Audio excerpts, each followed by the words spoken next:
to our channel. This is James Sisi. Today we're talking about reading and how you can supercharge your reading habits. Because let's be real, most of us say we want to read more, but between Netflix, TikTok, and infinite scroll, it just doesn't happen. So let's fix that. Before you pick a book or set a goal, you have to decide reading is part of your life now. Not how you try to read, not when I have time. No, you are saying reading is part of you now. Reading is non-negotiable. It's just like studying your phone. You don't think whether you will do it. You just do it. Studying a reader now is the first step to making progress in reading. If you are intending to build a reading habit, you have to first decide you're a reader.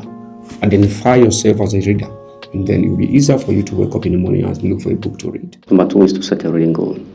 Here is where most people mess up. They shoot for 50 books a year and crash out by February. So the secret is to start small. Start with something almost too easy. Maybe 5 pages a day or 10 minutes before you go to bed. If you want to start setting a reading goal, one of the things that you can do is to decide how many books do you want to read for the month, how many books do you want to read for the week, and then bring it even down to how many books you want to read for a day. And then you set how many pages you would like to read for that day. As you're picking a book, you already know which book you want to read and how many pages you're going to read. So you don't have to stress your mind so that your mind won't be thinking consistently on which book to pick, and most likely will create a friction that will not allow you to be able to read the book in the first place. We make time for what is important. So if you watch Netflix for 2 hours a day and scroll TikTok for 1 hour or so, we still have about 10 to 20 minutes a day to be able to read. So be honest with yourself. Where does reading rank in your daily activities? If it is important, it gets a slot that nothing else touches and comes first before every other activities.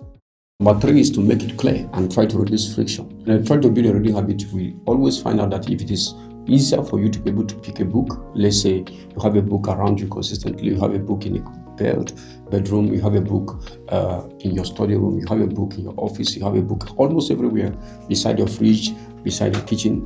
Then when you want to read, it is easier for you to pick a book and start reading immediately because the books are around you. But if you have to go to the shelf to always find a book, you will see that it is much more difficult for you to be able to read. And this will discourage you in the long run and make you not even care about the reading again. And automatically you just forget it. When you're building a reading habit, the most important thing is consistency. If you are able to consistently read 10 pages on a daily basis, you will see that within a short period of time, you begin to read even beyond that, and it won't feel like a stress. It won't even feel like a work because you have already built the habit in the process. So in building a reading habit, the goal is not for you to read for 21 days trying to build a reading habit. No, the goal is for you to be consistent on a daily basis and make sure that you are consistent until the habit sticks.